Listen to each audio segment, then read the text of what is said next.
RK's Guyana Free Media presents for human development and national development this message.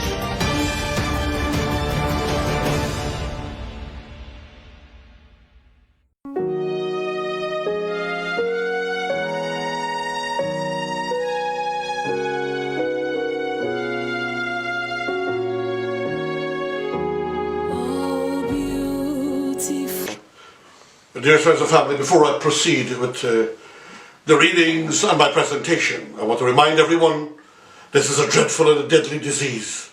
Keep away from crowds, keep away from large gatherings, maintain your social distance, put on your mask, please.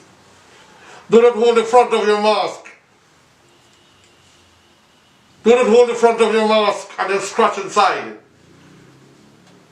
Do not take something and then hold the front of the mask and then go eat.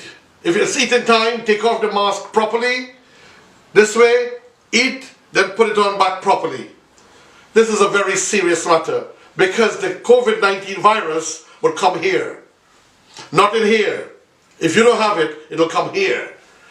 And then when you put your hands on it, you rub it on your face, you put your hands in the mask and you scratch your mouth, well, that's it, you're finished. So be careful, when you're taking off the mask, please take it off this piece. Put it up very safely, and if you have the special ingredient now, or the Environ being sold by the Environ still is limited, spray the inside and the outside and let it air out a little bit, and the corners. Take care of your health, please, ladies and gentlemen. And don't forget to sanitize. Don't forget to sanitize. 20 seconds at least. Move your rings around your fingers. I will not stop teaching this or insisting. I've seen too many people die. Too many of my relatives and friends in the United States have passed away, suffering, destroying, decimating families. My friend and brother Nia Suman almost passed away. Thank God for the Georgetown Public Hospital and the Ministry of Education. And I will give Valda Lawrence some credit here for having wisely managed certain areas in the COVID-19 pandemic. Ladies and gentlemen, take care of your health, take care of your children's health, keep away from crowds and from people, maintain your distance, please, and sanitize. My dearest, beloved, divine friends and families, brothers and sisters, your brother, your friend Hajji, Dr. Roshan Khan, of the RK's Guyana Free Media, of the Electric Mosque's presentation of the teachings of Islam, of the Universal Peace Federation, Georgetown, Guyana, and so many other institutions that are arrested there. Friends and families, the elections ended on March 2nd, 2020, 3 months plus ago. And the pain and the shame that we have had to endure in this country, the indignation and disgrace upon Guyanese, and some Guyanese being posted by a political entity outside of the Ashman's building on the 3rd and the 4th and the 5th. The behavior of that group of people, having been called out by their handlers and having been paid $5,000 per meal per session to misbehave, has brought great shame in our country. They were taunting the international observers. They were taunting yours truly. They were taunting the local observers. They were taunting all the international observers and the diplomatic heads, ladies and gentlemen, and making mockery. They had one man who was a lawyer, who, when they see the heads of the diplomatic corps, the United States of America, Canada, the United Kingdom, Europe, this lawyer, youthful guy, would raise his hand and tell the people to misbehave. And he would have the thousands of dollars in his hands. then he would drop when it's time to drop. And he did it to some of my local persons as well. One time when I was passing, one of them passed a signal to me because I disagreed with something. And I got a cuss down like no other. It's sad that they were wearing those green outfits. They were wearing those green outfits and actually desecrating a political institution that I have always respected. At least since Hugh Desmond Hoyt, which is the People's National Congress. Ladies and gentlemen, we have got to agree that the election has ended. But it seems a group of people don't want it to end because they must have power and control of our wealth at all costs, being led by a set of retired military strongmen who want to control the minds and the assets and the wealth of these people. Ladies and gentlemen, I want to say at this juncture, farewell, APNU. Goodbye, AFC. Reason being, the AFC has been decimated. They couldn't bring a third of one seat anymore.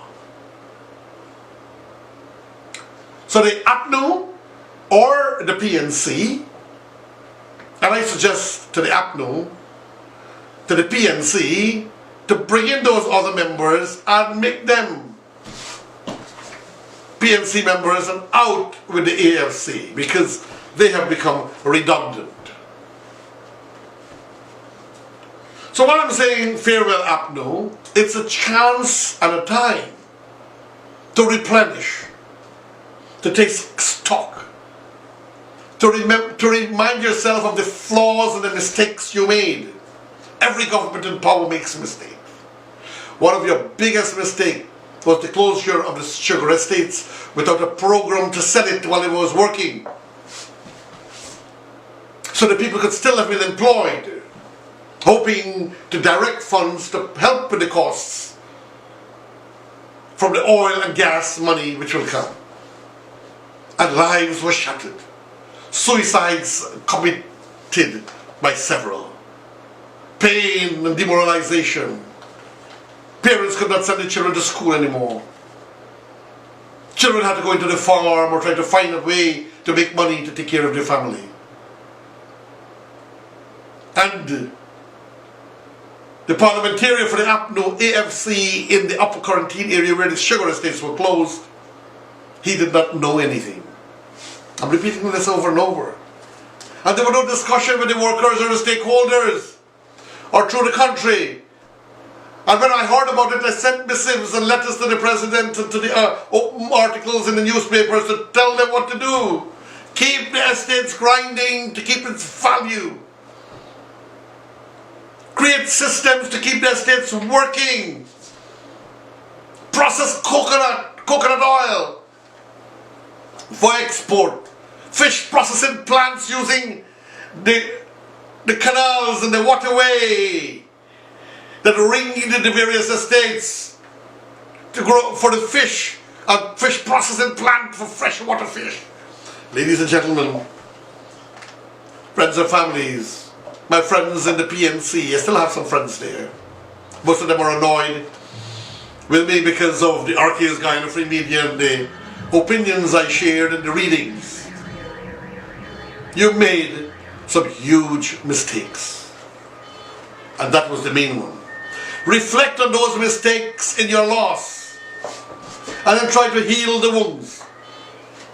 And try to encourage the new government to work for shared governance, not by force, not by creating some kind of a scare and pandemonium, not by any means other than consultation, respectability, and an apology to the nation. Call out those in your party or parties that were corrupted, who are liars and cheats, and those caught in deceits. While you're reflecting on the mistakes you made as human beings, call out the cheats. Call out the strong military men who got involved in skullduggery and manipulation and thievery of the people's wealth and doling out contracts to their friends in which they become partners. Call out the corrupt and the deceitful and the liars. Expose them and apologize to the people for the mistakes you make. Mr. President, Mr. David Arthur Granger, Brigadier David Arthur Granger. It was a sad thing. You did not listen to my advice and letters to you. You did not listen to my open letter. You did not listen to so many guidance in which I told you, sir, to win friends and influence people. You did not try to win friends and influence people. What happened is that you tried to enhance your people and forgetting the rest. You did a little bit here and there for the indigenous people, but the damage was too much to change their minds or to change their mindset. The abandonment was too much. The lack of opportunities were too much. Brigadier David Arthur Granger. And when came the local government elections, a gross error. 2 years ago you had 2 years to make magic. Not only for your own people who abandoned you, for the PPPC or who stayed home, but for all Guyana.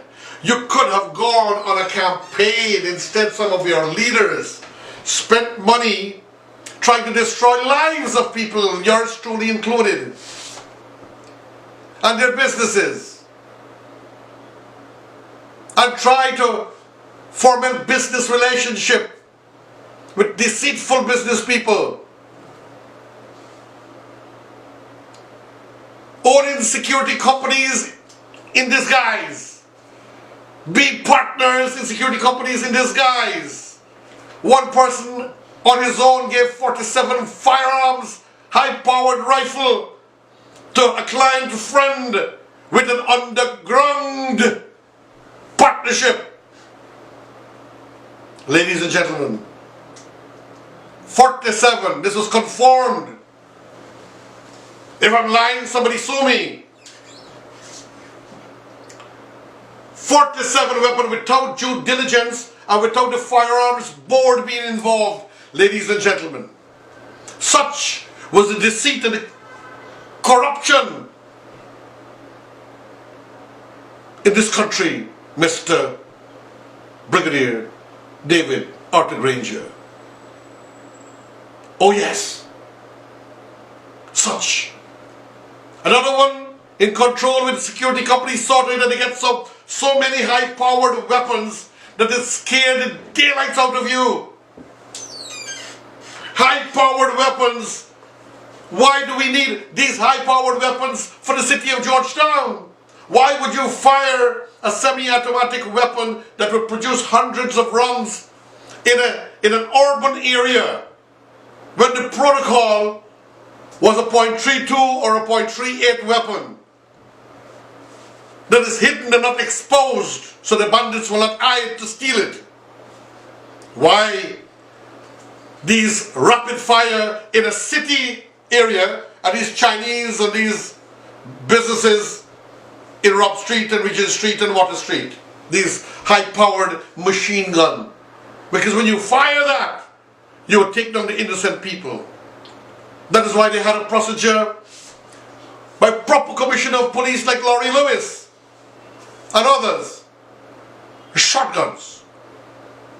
Not with slugs that can kill an elephant, but with pellets that will injure some people but cannot kill them, ladies and gentlemen. Friends and families who are listening to this that I'm saying. And so many security services and one of the military strongmen had big shares in that company. Big shares. And another one he was involved in. The man gave himself up after being frustrated with them, after he didn't feel that he was getting enough. He was a fugitive from American justice and was being protected by a military strongman. And he was getting protection when he was not paying the workers their salaries in Region 5 and Region 6, even though RK is my company or my former company. Ladies and gentlemen, my former company, of which I am now retired, my former company won the tender for Region 6 by $2 million less, but skullduggery was afoot. And when I won a large Ministry of Education contract, hours before I could start, I was terminated and it was given to another family and friends, with the clandestine hand of what was then also the shadow cabinet. Remember, COVID-19 is an alternate cabinet. In the office of the presidency, or the Ministry of the Presidency, they had another alternate cabinet. When cabinet approved rightfully with the president chairing certain contracts, they will come together quickly and wait for a moment to hurt you and embarrass you and hurt your liver after having tried to destroy you already by terminating your contract minutes before you could start. Do these people expect to gain ground in God's favor, or expect to perpetuate themselves in power? No, divine sanction will not allow that, friends and families. In 2015, when he took power, a certain strong man, ex-military, the specialist of ill, everywhere he went and he saw where that company that I was formerly the CEO and founder, he terminated it almost immediately, to such a point that he broke the back of my company. But I always say, for the sins you commit 2 by 2, you have to pay for them 1 by 1. Your time will come. And when someone I know is entitled to 2 appointments and awarded an appointment, he intervened and denied it to affect him serving other people. Ladies and gentlemen, they took so much business out of me that there was one true proper tender procedures, because that government, where I was concerned, never did me no favor. The previous PPC government never did me no favor. They never gave me anything. They never donated anything to Roshan. And I can say it openly here, in fairness to them. But they also never tried to block me. And they never tried to clandestinely subjugate my neck and throat and my business and my family, as was done in the early 2015 after the new government took power. Not President David Granger, ladies and gentlemen. Please don't misconstrue me. Not Minister Amna Ali. Not Minister Patterson. Not Minister of Telecommunications Gaskin, and then the current Honourable Minister Hughes. Not them. Basically, one high power, mastermind, a strongman, working with a few, 2 or 3 in the cabinet, and a few racial-centric personalities on the outside. So, this and so many more than 200,000 acres of land given to their friends in virgin territories in the interior. Then all the seabeds and all the oil-bearing lands and sands given away to their friends and families and their racial centrics. Very sad, you know, ladies and gentlemen. We should have no ethnic priority or racism in this country. We should never do this to our country or to our people. You cannot ever hope to raise a people who you feel did not achieve enough by destroying another.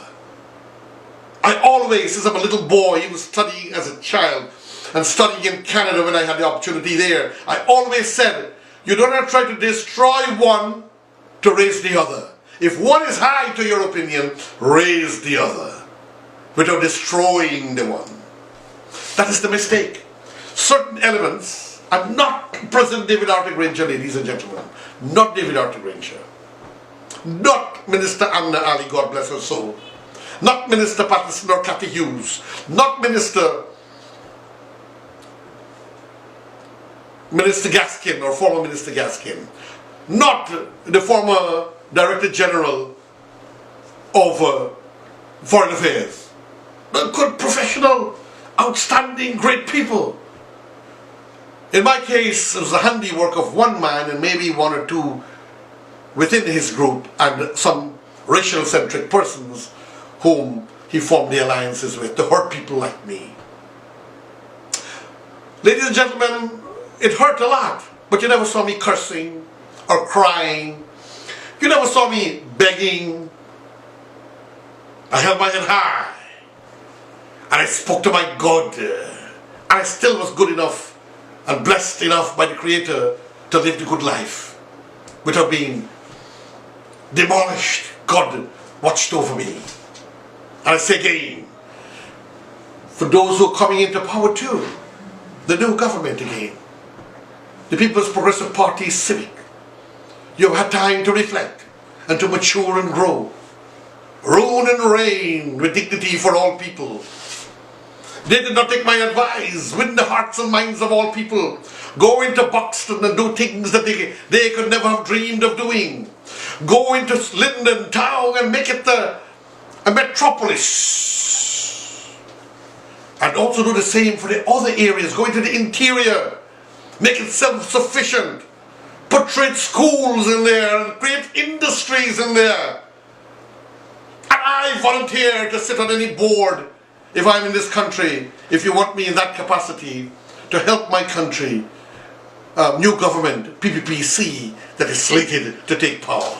I offer my services, as I had done even to the last one. But instead of working with me, they tried to demolish me and made mockery of me. Especially the strong man in the Ministry of the Presidency. They would want to know how I know it. And he made mockery that they will never do anything to support her to help me. But they will try to destroy me instead. So, my point, ladies and gentlemen, to the new government is to work for all. They failed to listen to me, particularly me. I was the one who was calling upon them to win friends and influence people. They should have done so much for the Indo-Guyanese community.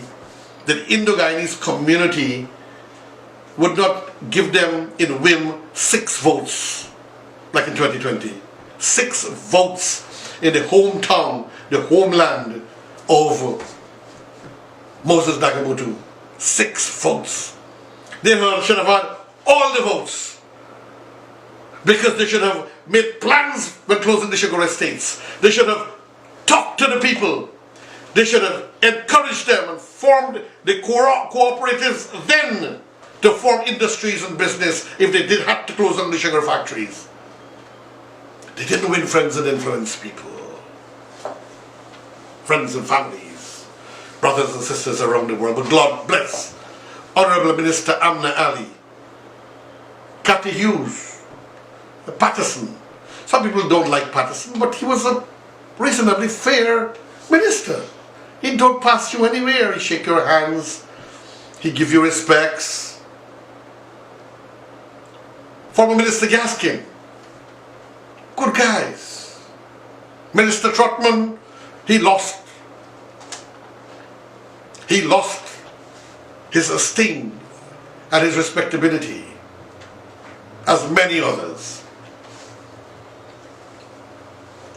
And so, while they were very bad ones in the 2015 government of the APNU AFC, there were many good ministers. I salute those names that I have called. My beloved sister Amna Ali. I'm repeating, my sister and friend Cathy Hughes. A man I respect, not my friend. I don't socialize, so really I don't have friends, but I respect from a distance. And we spoke twice. Former Minister Gaskin, Director General, who was unceremoniously terminated and sent away in shame from the Ministry of Foreign Affairs. Oh my God. President Granger? Mr. Harmer? How could we all have done that to that man? Who gave his life for the PNC? It's a sad thing, this thing about politics. So what is my advice now, ladies and gentlemen? Yours truly, I'm sending this out in the raw. No special introduction. Maybe if we can, but we're going to try to get this out as early as possible to you. The transition. Make the transition wholesome and beautiful. Don't go to court for any injunction. Stop it. It makes you look bad, Mr. President. It makes you look weak. I want you to, you're not putting this time a candidate to try to stop the election, the declaration. You're putting an ordinary person, but we know how these things work. Mr. President, intervene, sir. I'm begging you again. Stop the nonsense. Accept reality. Take your licks and walk out like a man.